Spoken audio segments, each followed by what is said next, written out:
जी का खालसा वाहिगुरू जी की फतेह। Punjabi radio USA ਦੇ ਉੱਤੇ ਆਪ ਸਭ ਦਾ ਸਵਾਗਤ ਹੈ। ਮੈਂ ਰਾਜਕਰਨਵੀਰ ਸਿੰਘ ਇਸ ਟਾਈਮ ਕੈਲੀਫੋਰਨੀਆ ਦੀ ਫਾਈਨੈਂਸ਼ੀਅਲ ਰਾਜਧਾਨੀ ਸੈਨ ਫਰਾਂਸਿਸਕੋ ਤੋਂ ਗੱਲਬਾਤ ਕਰ ਰਹੇ ਹਾਂ। ਆਪਣੇ ਨਾਲ ਸਿੱਖ ਬੁੱਧੀਜੀਵੀ ਡਾਕਟਰ ਅਮਰਜੀਤ ਸਿੰਘ ਜੀ ਜੁੜ ਚੁੱਕੇ ਆ।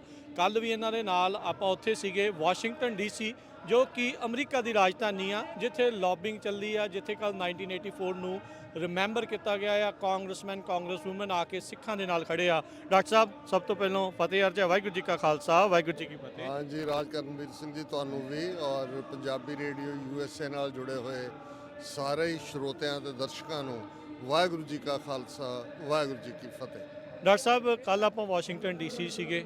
ਬੜਾ ਅਹਿਮ ਦਿਨ ਸੀਗਾ। ਆਪਾਂ ਨੂੰ ਉਹ ਤਾਕਤ ਦੇ ਗਲਿਆਰਿਆਂ ਦੇ ਵਿੱਚ ਜਿਹੜੀਆਂ ਆ ਉਹ ਸ਼ਕਤੀਆਂ ਜੇ ਮੁਲਕ ਬਣਾਉਂਦੀਆਂ ਆ, ਜਿਨ੍ਹਾਂ ਦੇ ਕੋਲ ਪਾਵਰਸ ਆ, ਉਹਨਾਂ ਨੇ ਆਪਣਾ ਸਾਥ ਦਿੱਤਾ। ਅੱਜ ਇੱਥੇ ਆਪਾਂ ਸੈਨ ਫਰਾਂਸਿਸਕੋ ਦੇ ਵਿੱਚ ਪਾਤਸ਼ਾਹੀ ਰੈਲੀ, ਸੋਵਰਨਿਟੀ ਰੈਲੀ ਦੇ ਵਿੱਚ ਪਹੁੰਚੇ ਹਾਂ। ਕਿੱਦਾਂ ਇਹ ਇੰਪੋਰਟੈਂਸ ਦੇਖਦੇ ਆ ਵੀ ਇਹ ਕੜੀਆਂ ਜੁੜ ਰਹੀਆਂ? ਦੇਖੋ, ਕੱਲ 6 ਜੂਨ ਦਾ ਦਿਨ ਸੀ ਤੇ 6 ਜੂਨ ਉਹ ਦਿਨ ਹੈ ਜਿਸ ਦਿਨ 5 ਤੇ 6 ਜੂਨ ਦੀ ਦਰਮਿਆਨੀ ਰਾਤ ਨੂੰ ਟੈਂਕਾਂ ਦੇ ਨਾਲ ਭਾਰਤੀ ਫੌਜ ਦਾਖਲ ਹੋਈ ਅਕਾਲ ਤਖਤ। ਔਰ ਉਹ ਬੈਟਲ ਜਿਹੜਾ BBC ਦਾ ਬਿਊਰੋ ਚੀਫ ਦਿੱਲੀ ਦੇ ਵਿੱਚ ਉਸ ਵੇਲੇ ਮਾਰਕ ਟਲੀ ਸੀ, ਉਹਨੇ ਬਾਅਦ ਦੇ ਵਿੱਚ ਸਤੀਸ਼ ਜੈਕਬ ਦੇ ਨਾਲ ਮਿਲ ਕੇ ਪਹਿਲੀ ਕਿਤਾਬ ਜਿਹੜੀ ਬਾਹਰ ਆਂਦੀ, ਅੰਮ੍ਰਿਤਸਰ ਮਿਸਿਸ ਗਾਂਧੀਜ਼ ਲਾਸਟ ਬੈਟਲ। ਹੁਣ ਇਹ ਜਿਹੜੀ ਬੈਟਲ ਆਫ ਅਕਾਲ ਤਖਤ ਸੀ 5 ਤੇ 6 ਜੂਨ ਦੀ ਦਰਮਿਆਨੀ ਰਾਤ ਨੂੰ, ਜਦੋਂ ਮੂਲ ਨਾਨਕਸ਼ਾਹੀ ਕੈਲੰਡਰ 2003 ਮਨਜ਼ੂਰ ਹੋਇਆ ਤੇ 6 ਜੂਨ ਦਾ ਦਿਨ ਸੰਤ ਜਰਨੈਲ ਸਿੰਘ ਖਾਲਸਾ ਪਿੰਡਾਂ ਵਾਲਿਆਂ ਦੇ ਸ਼ਹੀਦੀ ਦਿਨ ਵਜੋਂ ਵੀ ਜਿਹੜੀ ਹੈ ਇਹਨੂੰ ਰੈਕਗਨਾਈਜ਼ ਕੀਤਾ ਗਿਆ। ਔਰ ਕੱਲ ਜਿਵੇਂ ਤੁਸੀਂ ਜ਼ਿਕਰ ਕੀਤਾ ਹੈ ਕਿ ਬਈ ਇਹ ਬੜਾ ਸਿੰਬੋਲਿਕ ਸੀ। ਇੱਕ ਪਾਸੇ 6 ਜੂਨ ਨੂੰ ਅਕਾਲ ਤਖਤ ਸਾਹਿਬ ਤੇ ਅਰਦਾਸ ਹੋ ਰਹੀ ਸੀ ਘੱਲੂਘਾਰਾ 84 ਦੇ ਸ਼ਹੀਦਾਂ ਦੀ ਯਾਦ ਦੇ ਵਿੱਚ, ਔਰ ਜਥੇਦਾਰ ਨੇ, ਭਾਵੇਂ ਉਹ ਕੰਟਰੋਵਰਸੀਜ਼ ਆਪਣੀ ਥਾਂ ਤੇ ਨੇ, ਉਹਨਾਂ ਨੇ ਪਹਿਲੀ ਵਾਰ ਖੁੱਲ੍ਹ ਕੇ ਮੈਂ ਇਸ ਕਿਸਮ ਦਾ ਮੌਕਾ ਦੇਖਿਆ ਜਿੱਥੇ ਉਹਨਾਂ ਨੇ ਪੰਜਾਬ ਨੂੰ ਸਿੱਖ ਹੋਮਲੈਂਡ ਕਰਕੇ ਐਡਰੈਸ ਕੀਤਾ। ਔਰ ਠੀਕ 13,000 ਮੀਲ ਦੂਰ Washington DC corridor of power ਦੇ ਵਿੱਚ ਅਰਦਾਸ ਹੋ ਰਹੀ ਸੀ, ਜਿੱਥੇ ਪ੍ਰਣਾਮ ਸ਼ਹੀਦਾਂ ਨੂੰ ਸੀ।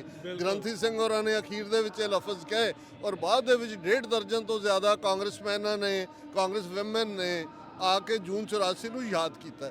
ਤੇ ਮੇਰੇ ਦਿਮਾਗ 'ਚ ਇੱਕਦਮ ਆ ਰਿਹਾ ਸੀ ਵੀ ਜਦੋਂ ਜੂਨ 84 ਦਾ ਘੱਲੂਘਾਰਾ ਵਾਪਰਿਆ, ਜੁਲਾਈ ਦੇ ਵਿੱਚ ਇੰਦਰਾ ਗਾਂਧੀ ਨੇ ਵਾਈਟ ਪੇਪਰ ਪਾਰਲੀਮੈਂਟ ਦੀ ਟੇਬਲ ਤੇ ਰੱਖਿਆ, ਔਰ ਉਦੋਂ ਬੜੇ ਲਾਈਟਰ ਅੰਦਾਜ਼ ਦੇ ਵਿੱਚ ਮੈਂਬਰ ਪਾਰਲੀਮੈਂਟ ਖਾਸ ਤੌਰ ਤੇ ਉਸ ਪੀਰੀਅਡ ਦੇ ਕਹਿੰਦੇ ਸੀ ਕਿ ਸਿੱਖ ਤਾਂ ਪੜ੍ਹਦੇ ਹੁੰਦੇ ਸੀ ਰਾਜ ਕਰੇਗਾ ਖਾਲਸਾ, ਇਹਨਾਂ ਨੂੰ ਐਸੀ ਮਾਰ ਮਾਰੀ ਹੈ ਕਿ ਯਾਦ ਕਰੇਗਾ ਖਾਲਸਾ। ਹੁਣ 41 ਵਰ੍ਹਿਆਂ ਬਾਅਦ ਕਿਵੇਂ ਸਾਰਾ ਗਲੋਬ ਘੁੰਮਿਆ। ਅੱਜ ਸਾਡਾ ਪਾਤਸ਼ਾਹੀ ਦਾਵਾ, ਅੱਜ ਅਸੀਂ ਇੱਥੇ ਸੈਨ ਫਰਾਂਸਿਸਕੋ ਦੀ ਧਰਤੀ ਤੇ ਖੜੇ ਹਾਂ, ਪਾਤਸ਼ਾਹੀ ਦਾਵਾ। ਔਰ ਇਹ ਕੋਈ ਨਵੀਂ ਗੱਲ ਨਹੀਂ ਹੈ। ਜਦੋਂ ਗੁਰੂ ਕਲਗੀਧਰ ਪਾਤਸ਼ਾਹ ਨੇ 5 ਪਿਆਰਿਆਂ ਦੇ ਰੂਪ ਦੇ ਵਿੱਚ ਕੌਮ ਦੇ ਅੱਗੇ ਸਿਰ ਝੁਕਾ ਕੇ ਪੰਜਾਂ ਦੇ ਅੱਗੇ ਅੰਮ੍ਰਿਤ ਦੀ ਦਾਤ ਲਈ ਸੀ।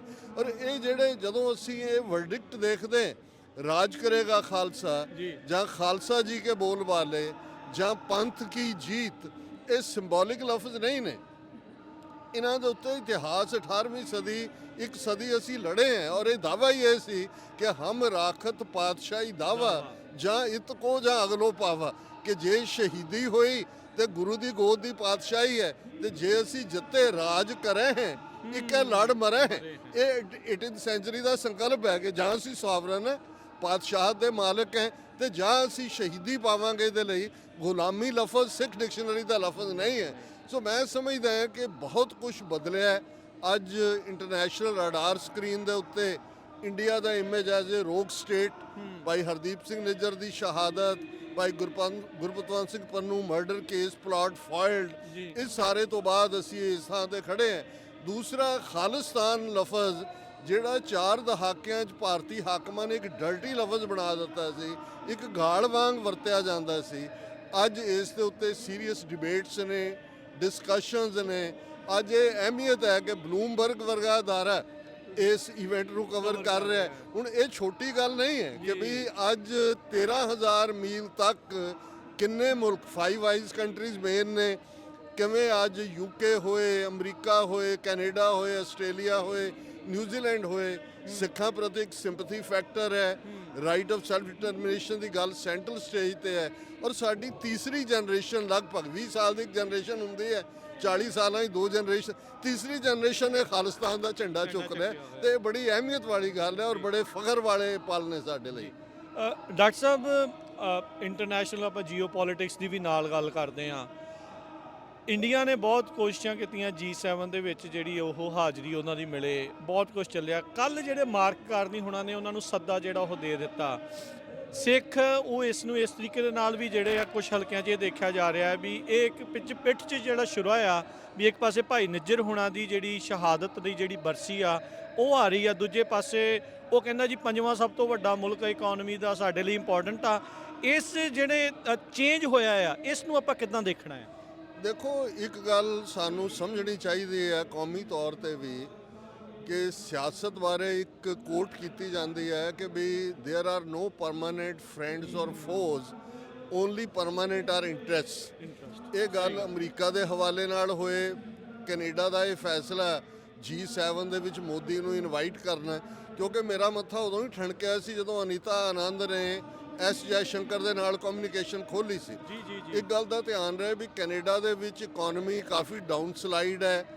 ਅਮਰੀਕਾ ਜਿਹੜਾ ਸਭ ਤੋਂ ਵੱਡਾ ਐਲਾਈ ਸੀ ਉਹਨੇ ਵੀ ਪਿੱਠ ਦਿਖਾਈ ਹੋਈ ਹੈ ਜੇ ਟੈਰਿਫ ਵਾਰ ਚੱਲ ਰਹੀ ਹੈ।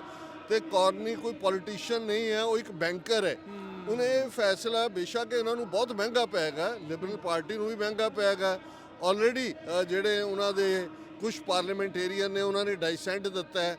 ਆਲਰੇਡੀ RCMP ਦੀ ਜਿਹੜੀ ਇਨਵੈਸਟੀਗੇਸ਼ਨ ਹੈ ਔਰ ਇਸ ਵੇਲੇ ਕੈਨੇਡਾ ਦੇ ਵਿੱਚ ਬਹੁਤ ਜ਼ਿਆਦਾ ਚਰਚਾ ਹੈ ਕਿਉਂਕਿ ਕੈਨੇਡਾ ਇੱਕ ਹਿਊਮਨ ਰਾਈਟਸ ਦਾ ਝੰਡਾ ਬਰਦਾਰ ਮੁਲਕ ਹੈ।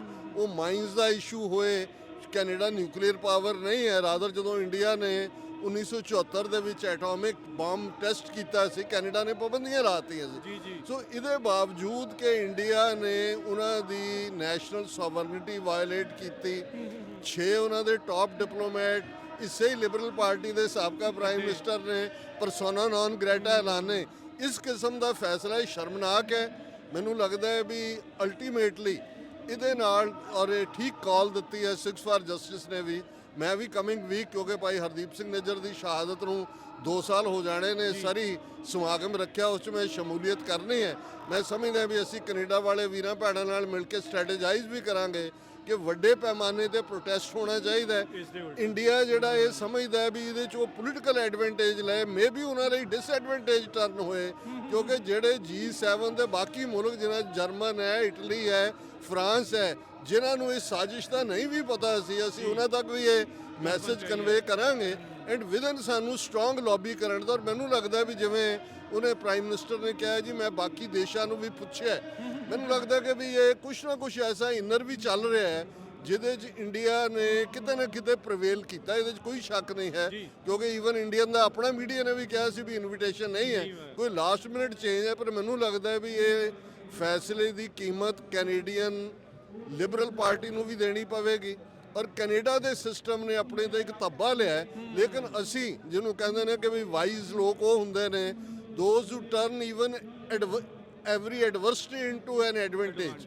ਇਹਨੂੰ ਅਸੀਂ ਐਜ਼ ਏ ਐਡਵਾਂਟੇਜ ਲਵਾਂਗੇ ਕਿ ਵੀ ਵਿਲ ਐਕਸਪੋਜ਼ ਇੰਡੀਆ। ਜੀ ਕੀ ਸਟ੍ਰੈਟਜੀ ਹੋਣੀ ਚਾਹੀਦੀ ਹੈ ਇਸ ਦੇ ਵਿੱਚ, ਕਿਉਂਕਿ ਜਿੱਦਾਂ ਤੁਸੀਂ ਕਹਿੰਦੇ ਆ ਵੀ ਇੰਟਰਸਟ ਜਿਹੜੇ ਉਹ ਪਰਮਾਨੈਂਟ ਹੁੰਦੇ ਆ। ਅਮਰੀਕਾ ਦੇ ਵਿੱਚ ਵੀ ਇਹ ਗੱਲਾਂ ਜਿਹੜੀਆਂ ਉਹ ਨਾਲ ਚੱਲਦੀਆਂ। ਅਮਰੀਕਾ ਦੇ ਵਿੱਚ ਵੀ ਆਪਾਂ ਨੂੰ ਪਤਾ ਵੀ ਇਸ ਟਾਈਮ ਜਿਹੜੀ ਐਡਮਿਨਿਸਟ੍ਰੇਸ਼ਨ ਆ ਉਹ ਇੰਟਰਸਟ ਨੂੰ ਲੈ ਕੇ ਜ਼ਿਆਦਾ ਜਿਹੜੀ ਉਹ ਦੇਖਦੀ ਆ।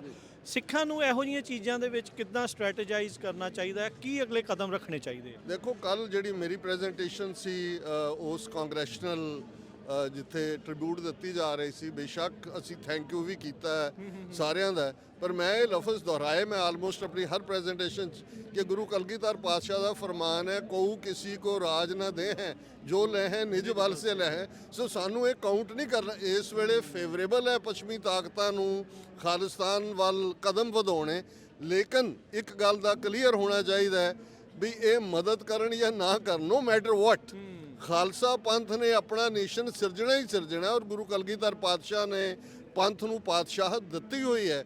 ਸੋ ਮੈਂ ਸਮਝਦਾ ਹਾਂ ਵੀ ਸਾਨੂੰ ਜਿਹਨੂੰ ਕੰਬੀਨੇਸ਼ਨ ਆਫ ਸਟ੍ਰੈਟਜੀਜ਼, ਜਿੱਥੇ ਇੱਕ ਪਾਸੇ ਸਾਡੀ ਲੌਬੀ ਵੈਸਟਰਨ ਪਾਵਰਸ ਨਾਲ ਰਹਿਣੀ ਚਾਹੀਦੀ ਹੈ, ਪ੍ਰੋਟੈਸਟ ਵੀ ਹੋਣੇ ਚਾਹੀਦੇ ਨੇ, ਸਟਰੋਂਗਲੀ ਪੋਲੀਟੀਸ਼ੀਅਨਸ ਤੇ ਦਬਾਅ ਵੀ ਬਣਾਇਆ ਜਾਣਾ ਚਾਹੀਦਾ ਹੈ।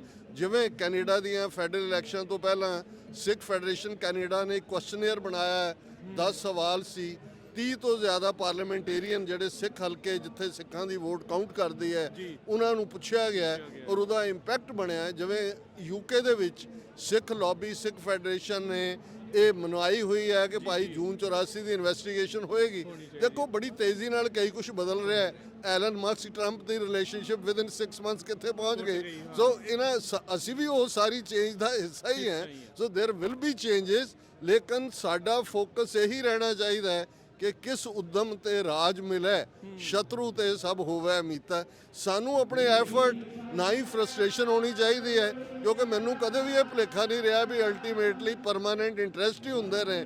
ਪੱਛਮੀ ਤਾਕਤਾਂ ਵੀ ਸਾਨੂੰ ਲੈਟ ਡਾਊਨ ਕਰ ਸਕਦੀਆਂ ਨੇ, ਪਰ ਜੇ ਸਾਡਾ ਰਿਜ਼ੋਲਵ ਹੈ, ਸਾਡੀ ਵਿਲ ਹੈ ਕਿ ਵੀ ਅਸੀਂ ਇਹ ਜਿੱਤਣਾ ਹੈ, ਨਿਸ਼ਚਾ ਕਰ ਆਪਣੀ ਜੀਤ ਕਰੋ, ਤੇ ਦੁਨੀਆ ਦੀ ਕੋਈ ਤਾਕਤ ਸਿੱਖ ਕੌਮ ਨੂੰ ਖਾਲਿਸਤਾਨ ਲਿਬਰੇਟ ਕਰਾਉਣ ਤੋਂ ਰੋਕ ਨਹੀਂ ਸਕਦੀ। ਸੋ ਜੇ ਉਹ ਯੂਜ਼ ਕਰਦੇ ਆਪਾਂ ਨੂੰ ਵੀ ਇਹਨਾਂ ਨੂੰ ਵਰਤਣਾ ਚਾਹੀਦਾ ਹੈ ਉਹ ਉਸ ਚੀਜ਼ਾਂ। ਅੱਛਾ ਡਾਕਟਰ ਸਾਹਿਬ ਥੋੜਾ ਜਿਹਾ ਦੱਸਿਓ ਵੀ ਇਤਿਹਾਸ ਦੇ ਵਿੱਚ ਜਾਈਏ, ਜਦੋਂ 1984 ਦਾ ਇਹ ਸਾਕਾ ਹੋ ਰਿਹਾ ਸੀ, ਤੁਸੀਂ ਉਸ ਟਾਈਮ ਕਿੱਥੇ ਸੀ ਤੇ ਕੀ ਮਨ ਦੇ ਵਿੱਚ ਉਦੋਂ ਤੁਹਾਡੇ ਵਿਚਾਰ ਚੱਲ ਰਹੇ ਸੀ? ਦੇਖੋ ਮੈਂ 1977 ਚ ਜਦੋਂ ਸੰਤ ਪਿੰਡਰਾਂ ਵਾਲਿਆਂ ਨੂੰ ਸੇਵਾ ਮਿਲੀ ਟਕਸਾਲ ਦੀ, ਆਲਮੋਸਟ ਨਵੰਬਰ ਦਾ ਮਹੀਨਾ ਹੋਏਗਾ, ਮੈਂ ਜਲੰਧਰ ਬੇਸਡ ਸੀ ਤੇ ਮੌਂਟਗੋਮਰੀ Guru Nanak college of education ਵਾਲੇ ਸਾਲਾਨਾ ਕੀਰਤਨ ਦਰਬਾਰ ਕਰਵਾਉਂਦੇ ਸੀ ਤੇ ਉਹਦੇ ਚ ਪਹਿਲੀ ਝਲਕ ਸੰਤ ਪਿੰਡਰਾਂ ਵਾਲਿਆਂ ਦੀ ਮੈਨੂੰ ਦੇਖਣ ਨੂੰ ਮਿਲੀ। ਉਦੋਂ 2 ਮਹੀਨੇ ਹੀ ਹੋਏ ਸੀ, ਫਿਰ ਜੁੜ ਗਏ।